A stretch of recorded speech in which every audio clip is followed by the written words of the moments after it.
SM live. যদি বলো না আল্লাহকে মানলে জান্নাত পাওয়া যাবে, তাহলে আর একটা অপশন বলতে হয়। ওই যে আবু জাহেল কাবায় হাত দিয়ে বলতেন, কাবার মালিক তুমি একটু ভালো করে দেখো, আমি একটু সিরিয়া ব্যবসা যাচ্ছি, যেন লাভটা যেন বেশি হয়। এখন কাবার মালিককে ও আল্লাহ মানে। ফেরাউন তিনি বলেছিলেন আনা রাব্বুকুমুল আলা, সবচাইতে বড় খোদা হলাম আল্লাহ আমি।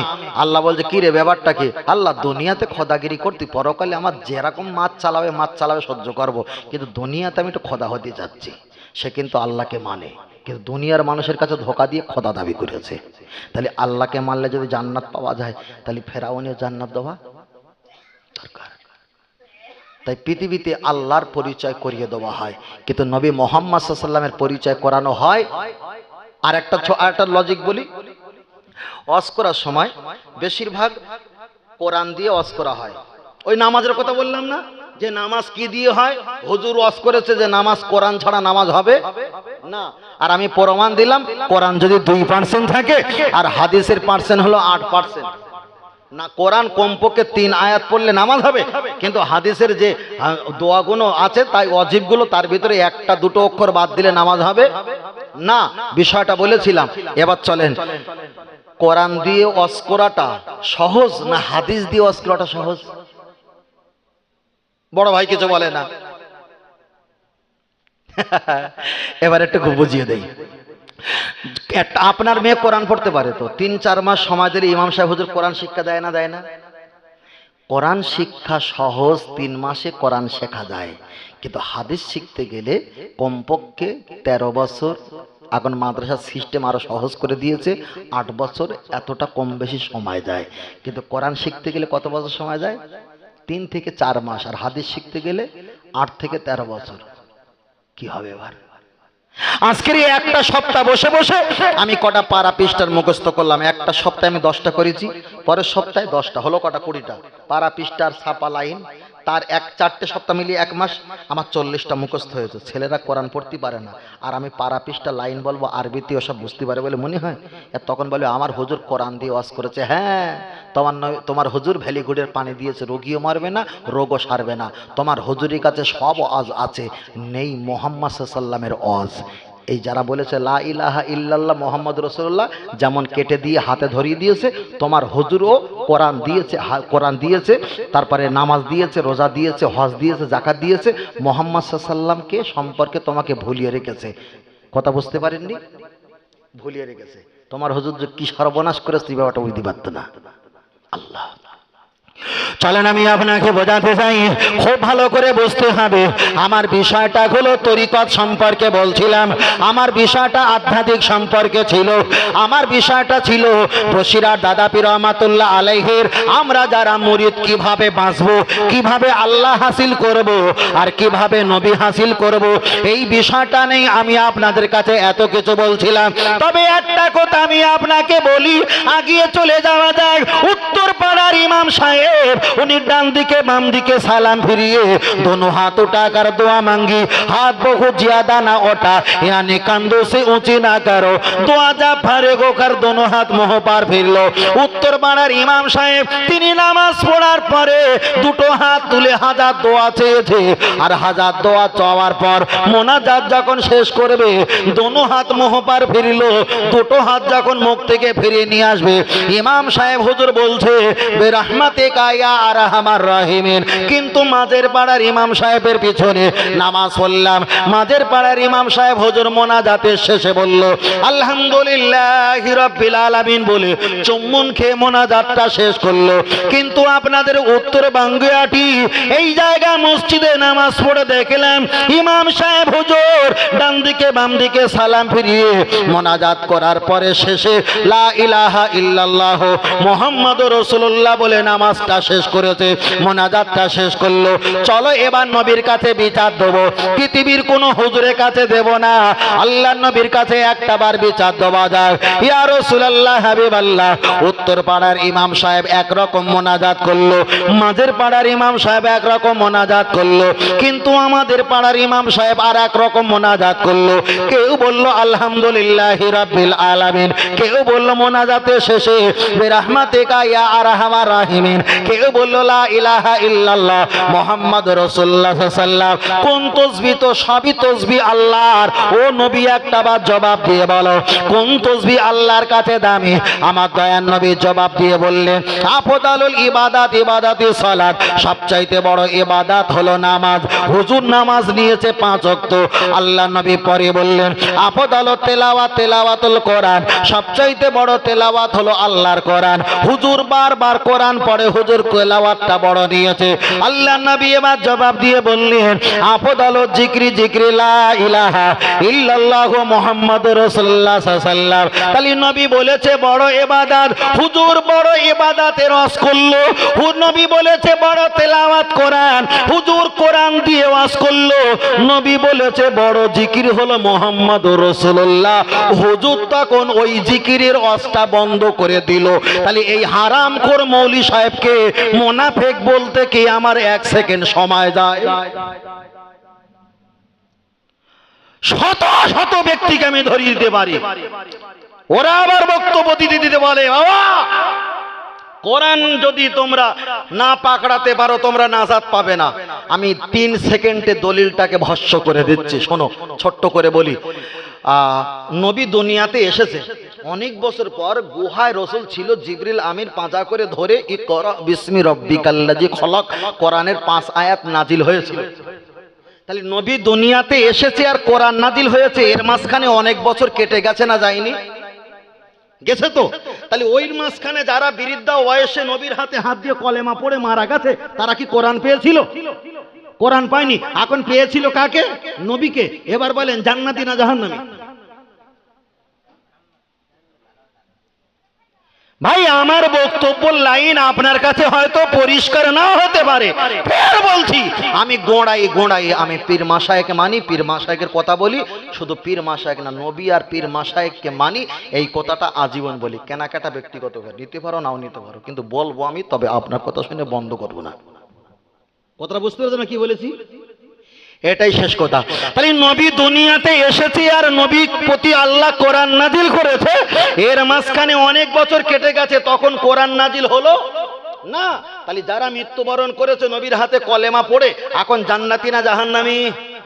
তারা কোরআন পেয়েছে কোনটা? নবী। মাশাআল্লাহ, নবী ফের বলছে নবী দুনিয়াতে এসেছে, সিদরাতুল মুনতাহা আরশে আজিমে গেছে, আল্লাহ নবীর কাছে নামাজ দিয়েছে। তাহলে দুনিয়াতে এসেছে আর মিরাজে গেছে, এর মাঝখানে অনেক বছর কেটে গেছে না? তখন নামাজ ছিল না। তাহলে ওর মাঝখানে যারা নবীর হাতে হাত দিয়ে কলেমা পড়ে মারা গেছে, তারা নামাজ পায়নি, কোরআন পায়নি, জান্নাতি না জাহান্নামী? আর যে হুজুর বলে কোরআন আর নামাজ না হলে তুমি জান্নাত পাবে না, তাহলে ভাবতে হবে 1 কোলকে গাঁজার খায়নি, 2-4 কোলকে গাঁজা খেয়েছে।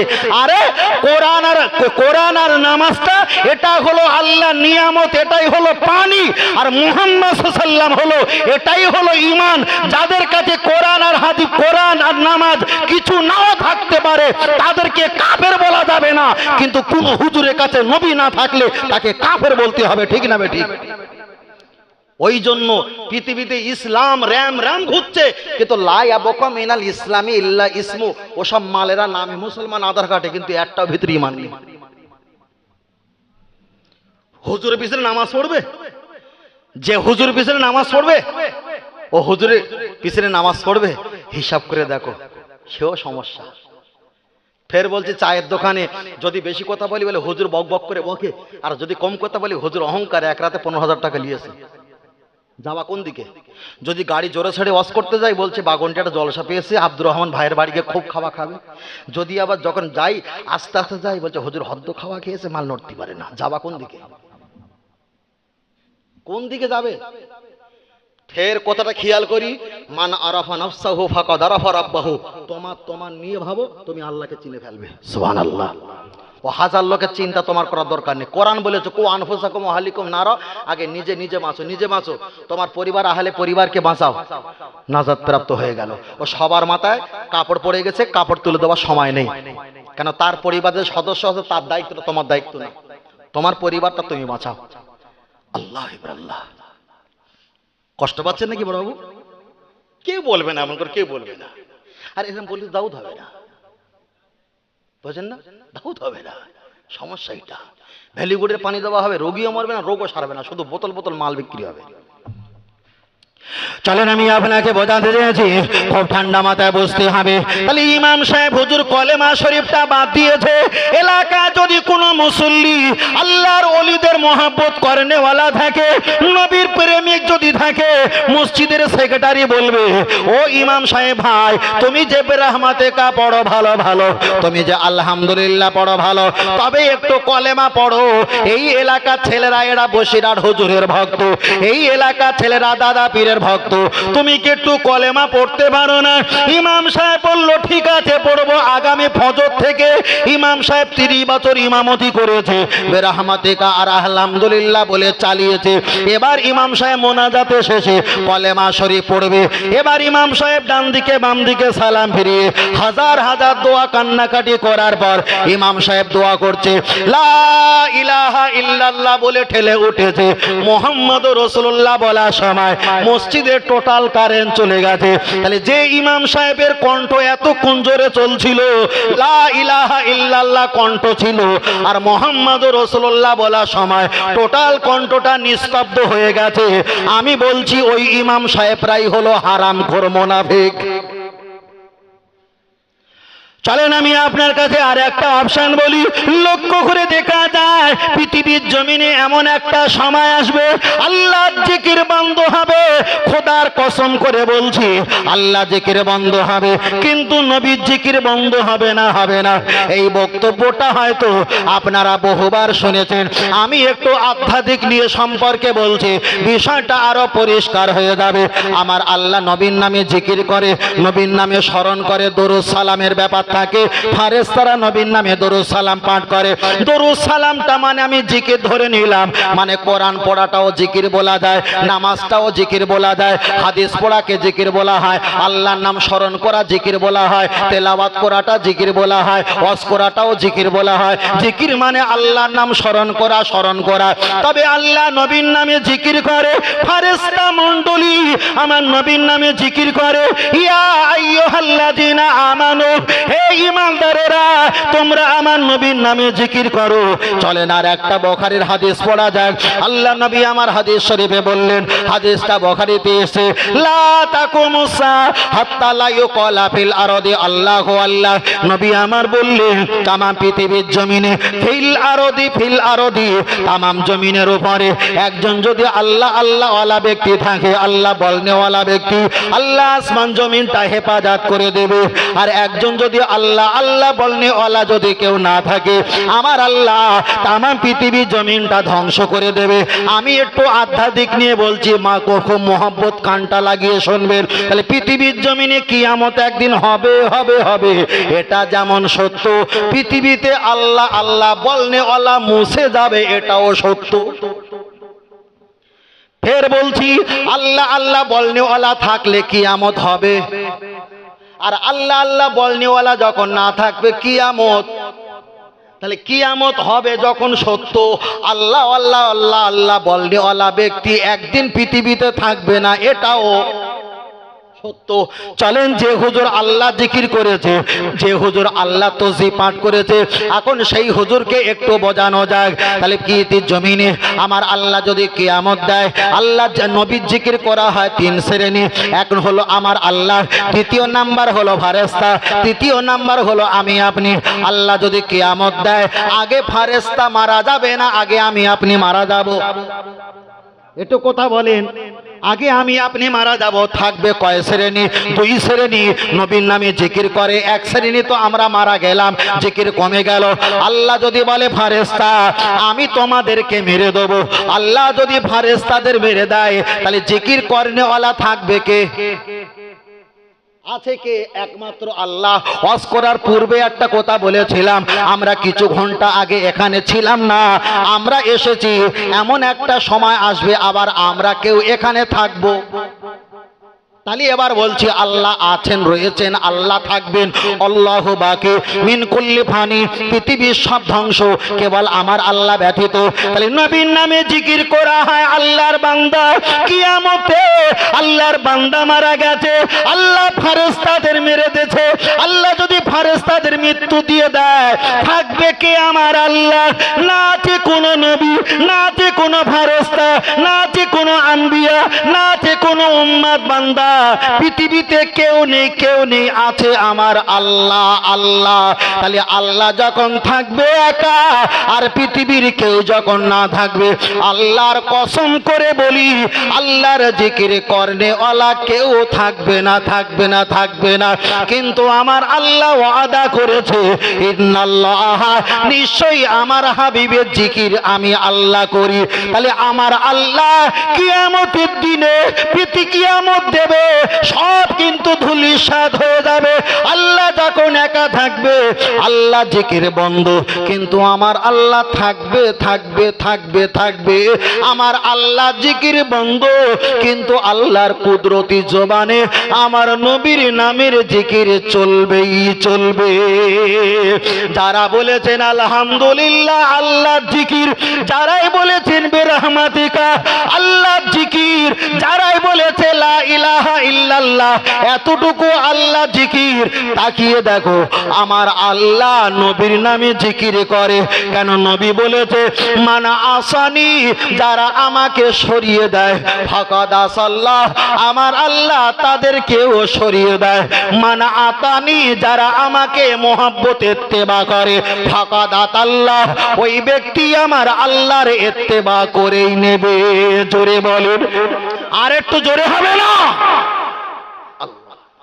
ফের বলছি ভাই, জীবনে জীবনে কাছ থেকে অনেক হাদিস, অনেক কোরআন, অনেক নামাজ, অনেক রোজা, অনেক তাসবিহ তেলাওয়াত সব চলে যেতে পারে, কিন্তু কাফের বলা যাবে না। কিন্তু নিজের কাছ থেকে নবীকে সরিয়ে দিলে